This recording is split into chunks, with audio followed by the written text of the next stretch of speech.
Tudo bem? É o seguinte, para fazermos uma revisão aí de história do sétimo ano, nós vamos ter um encontro que é o nosso dia de aula mesmo, na terça-feira. Esse encontro nós vamos discutir os temas que são mais importantes, que vão cair na avaliação. É tranquilo, só vou colocar dois capítulos, que é o 3 e o 4. O 5, a gente não teve tempo de discutir ele bem, então não vai cair, tá bom? Então nós vamos ficar aí com esses dois, que está relacionado com as formações das monarquias nacionais na Europa e com o humanismo, renascentismo e reforma protestante. Eu vou discutir com vocês tema a tema, tranquilo, com o tempo. Essa aula aqui também é só para falar para vocês que vão ser um tema que não tem grandes problemas e que só revisar o que nós já fizemos nas atividades e tal e dar uma lida no capítulo para trazerem suas dúvidas, o que vocês não compreenderam, tá bom? Então vamos lá. Só dando uma pincelada nesses dois capítulos, se nós vamos falar das monarquias nacionais, nós vamos ver que isso surge na Europa. E as primeiras nações vão ser Portugal e Espanha, depois vão ter França, Inglaterra, que vão sair ali um pouco depois na corrida, mas que também vão conseguir se unificar. Mas é o seguinte, pessoal, na Europa, nós vamos ver que depois das cruzadas, no segunda metade da Idade Média, tem uma diferença grande ali. Nós vamos ver que os comerciantes descobriram uma rota com o Oriente, que dá para ganhar muito dinheiro na Europa com a nobreza, com as especiarias, temperos, produtos, joias, tudo isso é levado para a Europa e dá para ganhar uma fortuna muito grande. Só que dentro do feudalismo não tem muito como você ter grandes formas de ganhar dinheiro, porque está impedido o comércio ali entre os feudos, os senhores feudais.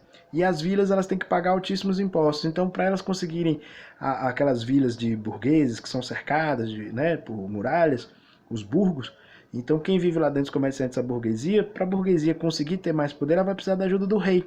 E aí ela vai começar a fazer um acordo de aliança com o rei. E esse rei vai falar: o que vocês querem para que eu ajude vocês aí? Vocês vão me dar o que em troca? Aí a galera, ó, velho, a gente te patrocina, você tem um exército, não vai precisar mais dos senhores feudais.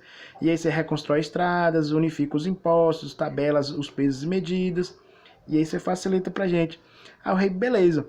E aí vai ter um acordo entre essa burguesia comercial e os comerciantes e o rei. Essa aliança aí vai fortalecer cada vez mais o rei, porque ele vai ter patrocínio da burguesia, e a burguesia vai ter mais facilidades e privilégios para manter seu comércio, tanto comércio interno como também para sair e voltar sem pagar tantos impostos assim. Isso vai começar a acontecer e a rota com o Oriente é muito poderosa, só que essa rota vai ser interrompida e nós vamos ver isso lá no capítulo 5 depois, que é a expansão marítima. Mas essa aliança é importante porque aos poucos o rei vai conseguindo se tornar uma figura muito poderosa. E na Idade Média, no feudalismo, ele era uma figura limitada, uma figura que tinha poucos recursos.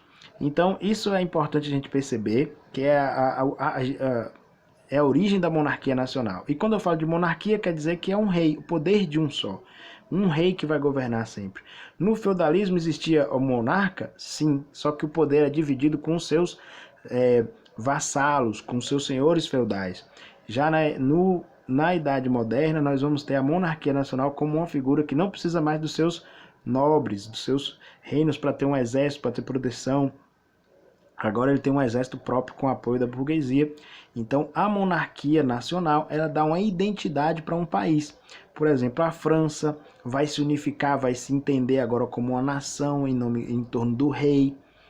E aí a Inglaterra também, Portugal e Espanha. Portugal é o primeiro a fazer isso, com a Revolução de Avis, 1385. Então, o fato dela se tornar uma monarquia nacional muito cedo vai fazer com que ela também consiga sair na frente em algumas iniciativas comerciais. Por exemplo, a expansão marítima.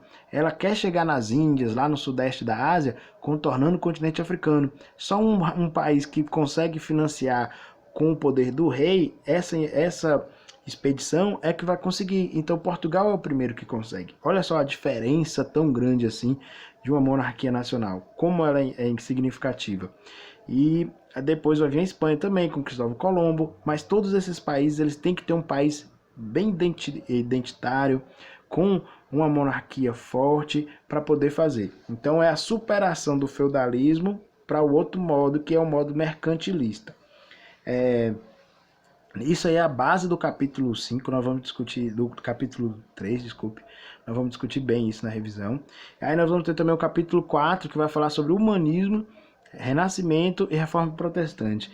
Isso tudo vai surgir no ambiente das cidades, pessoal. Essas cidades onde vai se tornar os burgos, elas vão crescer, vão ter uma importância econômica muito grande, e essa importância econômica muito grande vai fazer com que seja necessário ter universidades para ter empresas de administração, de economia, empresas que vão estudar várias formas de conhecimento, inclusive a filosofia, a arte, e que existia lá na época da Grécia e de Roma. Então as universidades vão existir nas grandes cidades da Europa naquele período, vão trazer um conhecimento que é um conhecimento humanista, ou seja, de deixar aquele pensamento religioso das igrejas de lado, e aos poucos ir voltando esse conhecimento para o ser humano, para entender o ser humano, para pensar sobre a política e a sociedade. Antes era muito voltado para pensar a, a Deus. Então, o Deus no centro de tudo significa um pensamento teocêntrico. Pensar o ser humano no centro dos problemas, de tentar entender a sociedade pensando pelo ser humano, isso daí é o antropocêntrico. Então, o antropocentrismo vai ser disso, do ser humano agora está no centro das preocupações da época. Então é um movimento humanista. Esse movimento humanista está relacionado com o crescimento comercial das cidades. E o movimento humanista também, ele tem uma coisa forte, que é pensar em como resgatar aquele conhecimento que estava lá na Idade Antiga, pular a Idade Média, que eles consideravam que era uma idade das trevas, que não tinha conhecimento, que aboliram a filosofia, a arte, e aí agora eles querem retomar isso, valorizando o ser humano. Então nós vamos ver um movimento artístico muito forte, e é também um movimento científico, que quer recuperar a arquitetura greco-romana, a arte greco-romana, essa filosofia da época. Então isso vai acontecer de uma forma bem característica, que vai gerar um movimento que é o Renascimento. E o Renascimento ele é cultural em vários sentidos. E aí nós vamos ver Leonardo da Vinci, Michelangelo, Donatello. Esses daí, eles são pessoas que estão relacionados ali naquele período da Itália. Todos eles são italianos. E a Itália é onde vai ser o berço do Renascimento comercial, urbano e depois o cultural também. E por isso eles vão criar várias formas de arte para tentar fazer o máximo do ser humano no seu realismo. Então as técnicas de arte melhoraram bastante. Nós vamos ver que tem o esfumato, a perspectiva, e eles vão tentar fazer com que várias mitologias da Idade Antiga voltem também. Então nós vamos ver muitas pinturas que são renascentistas falando de Grécia e de Roma, mas também várias pinturas renascentistas que vão falar sobre o cristianismo, mas usando técnicas que valorizem o realismo, né, o ser humano. Aí nós vamos ter a Santa Ceia de Leonardo da Vinci, a Capela Sistina, que é feito também por Michelangelo. Tudo isso daí é muito importante, significativo, e marca a virada de uma época onde o ser humano estava deixando a vida rural no campo, lá na Europa, né? Aquela vida mais voltada para a servidão, e vão para a cidade para voltar para o comércio. E aí o comércio vai ter também a necessidade das universidades. As universidades vão pensar um renascimento da cultura, que seria daquela cultura antiga, e valorizando o ser humano agora de todas as formas. Então o conhecimento da anatomia, da medicina, da arquitetura, das técnicas de arte vão ser muito significativas e vai marcar um movimento na época muito forte. Então isso daí é um marco. E depois desse humanismo renascimento, nós vamos ter também uma mudança no pensamento religioso.